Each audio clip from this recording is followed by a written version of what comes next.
Thank you so much, Secretary Bunt, for joining us at the Philosopher's Yard for this great conversation on legacy. It's my great pleasure to be with you. Thank you so much. We know your diary is absolutely busy, so it really is a joy. And we're punching above our weight by having you. When we were thinking about themes for our coming conversation, the theme legacy came up. And I wanted to begin by asking you whether this is something that is at the forefront of your mind or has been throughout your career. For me, I think about legacy maybe a little differently. I think about legacy as the greater good. What is the greater good I can accomplish? So for me, legacy is not the end of the career. It is really something that shapes decisions I've made throughout my career. And those decisions are always less about me and more about the greater good. I've always believed that your legacy is really something that is built based on what you've done along the way. And for me, I never wanted to be caught up with what am I doing? Is it important? Is it less important? What does it mean for me? What I always thought is that if you fought the good fight, if you realize that the work I do, the history I care about, is really about making a country better, helping it to find understanding, helping it to have a little hope, that to me is the legacy. But I also think that for me, the smart way to think about legacy is it is both what you've accomplished, but who you've touched. And I would argue that one of the things I'm most proudest of is that I think that anybody that has worked with me throughout my career, all those too many years, would work with me today if I asked them. That to me is about what I think is what's really important. It's about who I've touched and who has touched me, besides what I've left behind. That is really helpful because I was thinking about how so often when leaders in different sectors talk about legacy, it becomes very much about an individual's achievements and what they may be remembered for in terms of their public role and the barriers that they may have broken. But what I hear you saying is that there are kind of softer elements of this in how we are with people that we work with and how we treat people. How do you think we've got to the point where legacy is thought of primarily as an individual's achievement, and what impact do you think that's actually having? We are societies of monuments and memorials. And so in some ways, we're shaped by that it's an individual's impact. I always obviously go against that whole notion is that I don't know very few individuals who really through their legacy have been transformative alone. And that I think that for me, it's really the question of how do we look at making sure that as you're living your life, you realize that it's not about thinking about what you can accomplish at the end, but it's really about how does what you do make a difference? I mean, I always think for me, when I think about legacy, I always think about how does the work I do help people define reality and still give hope? That to me is what I think about, less than more concrete accomplishments. That is so helpful. I want to think, though, a little bit about your concrete accomplishments and your work, particularly as somebody who's founded a historic museum. When I went to the National Museum of African American History and Culture, I told everybody, don't die before you've seen this museum. It is now my favorite one. And you're now the secretary of the whole Smithsonian, which comprises of many museums. Is there for you a particular exhibition or even an item that you're really proud of in terms of the legacy that it represents? Well, I'm proud of it on several levels. Let me do the macro level first. Every day I drive past the museum on my way to work. And what I love is that the legacy is that so many people work so hard to craft a structure, to craft a museum that will challenge everybody who engages it to understand more about issues of race, to sort of counter the notion that history isn't important or that some people are afraid of certain history. So for me, it's that looking at that fact that it's a symbol that says, as long as there's an America, that museum will be there to challenge, to prod, to remind. So I look at it on that level. But when I think about all the work that went into that, what I'm moved by more than anything else is the casket of Emmett Till. Emmett Till, the young boy who was murdered in 1955 from a northern city going to the South, ran afoul the Southern way of dealing with Black people, and he was brutally murdered. When I ran a museum in Chicago, I got to know his mother, Mamie Till Mowbray, and she talked powerfully about how she carried that burden, that legacy of Emmett Till's murder for 50 years, how she used that to reshape her life, but to use that murder, as she said, the worst time in her life, to really reshape the civil rights movement, to get people to think about how to affect change. And then she said to me, she's carried that burden for 50 years, and now it was your turn. And so for me, what is so powerful to me is that when we did the museum, this casket where he was initially buried, he was disinterred. The Justice Department wanted to look at his body, et cetera, and then they reinterred him in a new casket. So the original casket was supposed to be kept pristine in a way, and it wasn't. So the family said to me, can you do something? So we first collected it, but to be honest, I thought all I would do was preserve it. I wasn't sure that I'd show it. It might be too ghoulish. But what I realized is, as I was building the museum, the story was not about the broken body of Emmett Till. It really was the mother's courage and how an individual can transform society.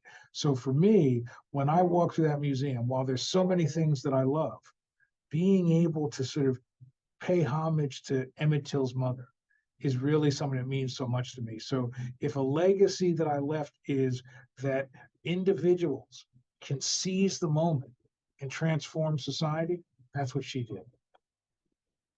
It's really powerful. As you were saying that, I was thinking about, I mean, I remember standing there, and it's one of the rooms where you're not allowed to take photographs.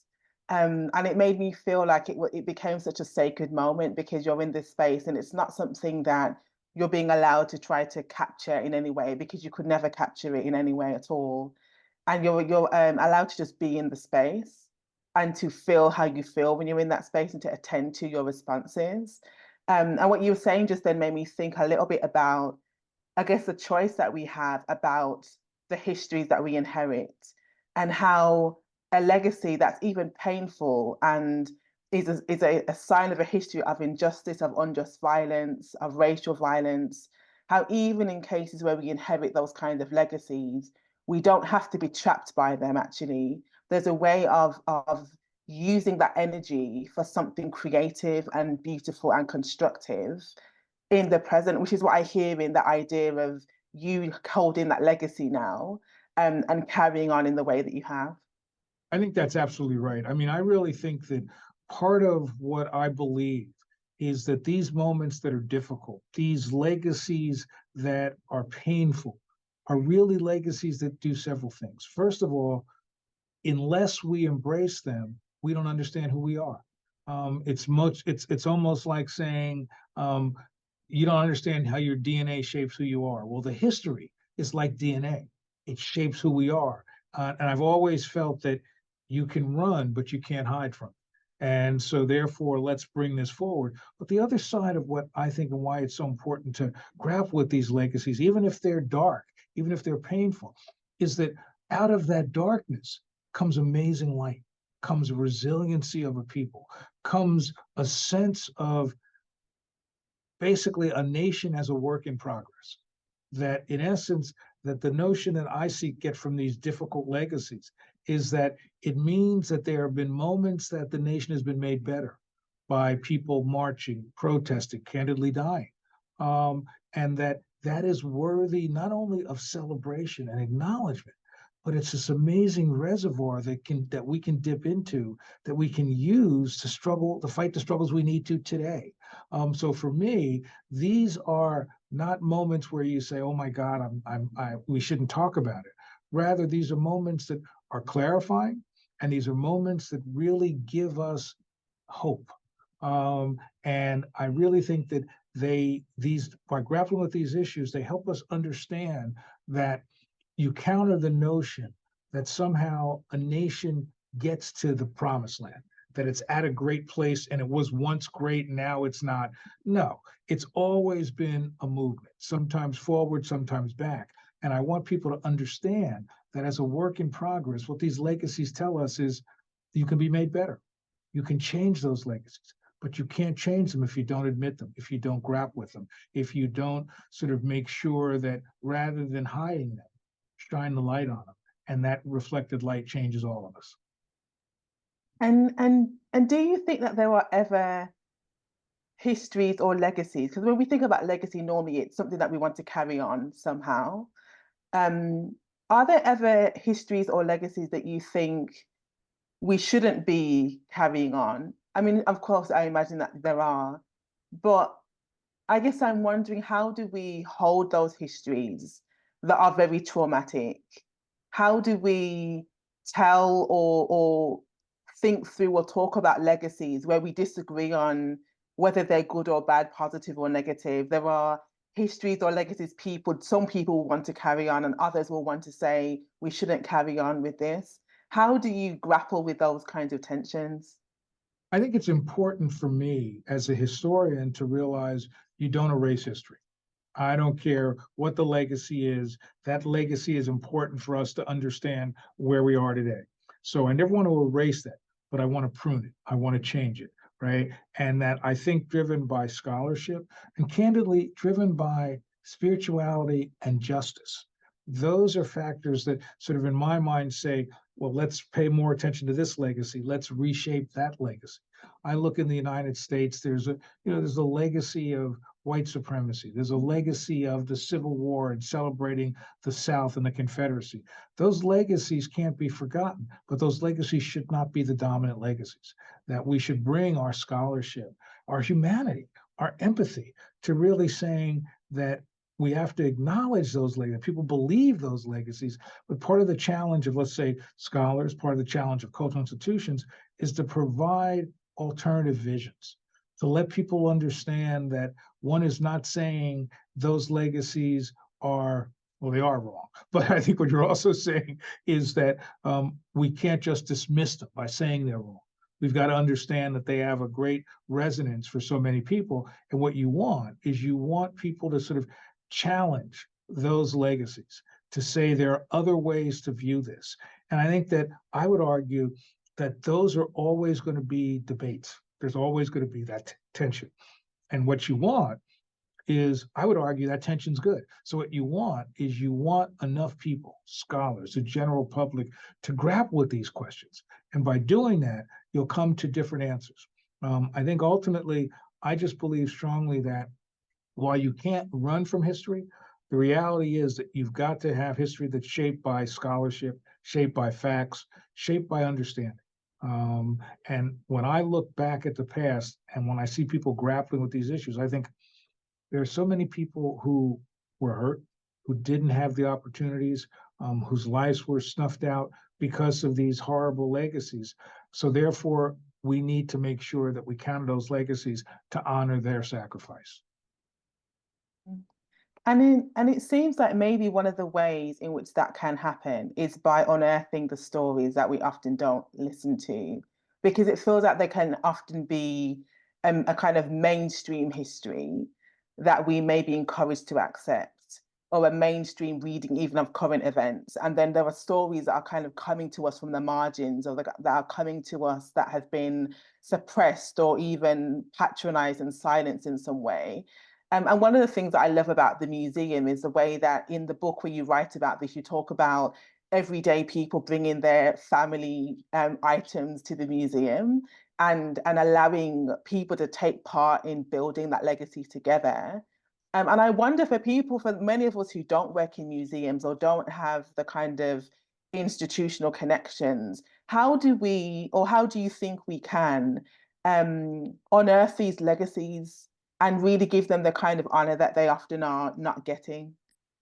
I mean, I think you're right. The museum had that opportunity to make, in a very conscious way, here's how you get to shape your own legacy. Here's how you tell these stories through the collections, through the oral histories. And I think that's right. That's what a museum does. But I also think scholars, libraries, community groups have to make sure those stories are told and they're shared. Because by sharing those stories, you're changing the narrative. And I think that part of what we have to do, and I almost hate saying it this way, we have to help people value their own history. People know their history is important, but somehow they think it's not as important as the royal family or something. And in some ways, this history is more important because it is really the history of the people who do most of the living, the dying, the breathing, the working, that have shaped the nation. So that tension is what I think we really need to do. I come out of a generation that was trained in social history, right? That was trained to say that history from the bottom up is not only the most exciting history, but the history that really shapes us in profoundly important ways. So I always encourage people, whether it's reading groups or whether it's community organizations, tell those stories, tell that oral history. Let's make sure that future generations can understand what it was like to be part of the first generation coming from the islands to the UK. What was it like to be that first group of people who suddenly were free in 1865 and who had to struggle to redefine in America? And through that struggle, which continues to this very day, America's been made better. So in essence, I would argue very strongly that almost all aspects of our communities need to make sure that these are stories, these are things that are remembered, because by remembering them, they are that reservoir of hope and that reservoir of possibility. That is really so helpful. You mentioned oral histories then, and it made me wonder, in your own work, and in this is maybe also about your research as well as your work at the Smithsonian. Could you tell us a little bit about the different ways that we can pass on or lose histories? Because I think this is something that we might always not even think that much about. Like, how are legacies even passed on and how are they lost? But, in some ways, and as a historian, I hate that I haven't done this. I wish I had talked to my grandparents. I wish I had talked to my dad before he died. My mom's 96 and, trying to get her to tell those stories because I realized that it has to start at home and that we sometimes don't value our own stories, which really profoundly shape who we are, whether it's stories of, education or stories of failure that then sort of moves us forward as a family, as a community. So I think one is recognizing that we have to sort of start where we are. But then two, I would argue that we've got to, through institutions, value those stories, to recognize that the story of somebody who was a day laborer and kept convincing their daughters that college is for you, even though I don't have that education, that is really a powerful, meaningful ways that change the society. And I guess the other reason why these stories are so important to me is that I really think that people are disconnected without having those stories to build upon. And that's why I see people, I always argue that when you look back and hear these stories and understand history, you have to have hope. You have to believe that you have a responsibility to make a country better. And so for me, I want everybody to feel a sense of ownership. And that ownership comes from understanding those stories, hearing those stories, and being made better by those stories.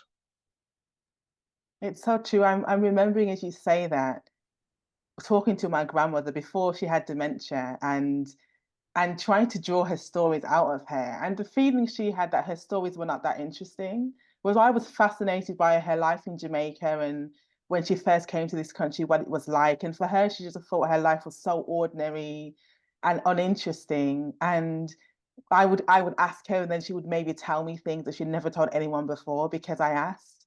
And I wouldn't let her get away with not telling me. So that you have to fight for these stories sometimes and be determined, especially with communities where we've not been made to feel that our stories actually are that important. But what I find fascinating is once you put structures in place that allows community to tell those stories, they're the first ones to say they are important. I want those Yes. I want those stories collected. So it really is providing the opportunity for these things to come out. And I think as with your grandmother and with me talking to my mom, there's this where you suddenly say, my mother grew up on a farm and she starts talking about all the farm work she did. And I was like, really? To recognize that this college educated, very, professional woman started out life picking cotton, chopping peanuts, doing all that, it gave me a whole different view of my own family. And so I think that what you want to do is what you said. We almost need a national excitement to make sure that these stories are told from a variety of points of view, because not only are these stories about individuals, but they're also about how you cross lines. I remember very powerfully, one of the few times I asked my dad about serving in the military was talking about what it was like to integrate the U.S. Army, and to hear white soldiers talk about what it was like for their first interaction with black soldiers. So in a way, while these are family stories, they're really national identity. I think that's really amazing about how these personal stories interweave into a much bigger national and even international story. Yes. The way these threads can find themselves in all kinds of places. I want to ask you what probably is my last question, which is about if you ever feel if you ever feel a kind of tension, or maybe it's not a tension, maybe it's actually a creative possibility in the challenge or opportunity of carrying these historic stories, these legacies, and wanting to honor them while also being alive in the present with all of our awareness of contemporary needs, and also the kind of keeping in mind a vision of the future. Is there ever for you a struggle between honoring tradition and innovating in the ways that you think are necessary? That's a really important conversation. In some ways, part of what I feel is the burden of history. I feel that all these stories that aren't told, I've got to help get those stories told, because I'm not honoring the past, I'm honoring people. And so I think that, one, I feel that burden, but two, then I believe very strongly that what I want to see happen is something James Baldwin once said, which is, it is the past that makes the present coherent. And so for me, these stories are not about yesterday, they're about today and tomorrow. And so I see them as living, I see them as vibrant, I see them as essential to crafting a future of understanding and hope.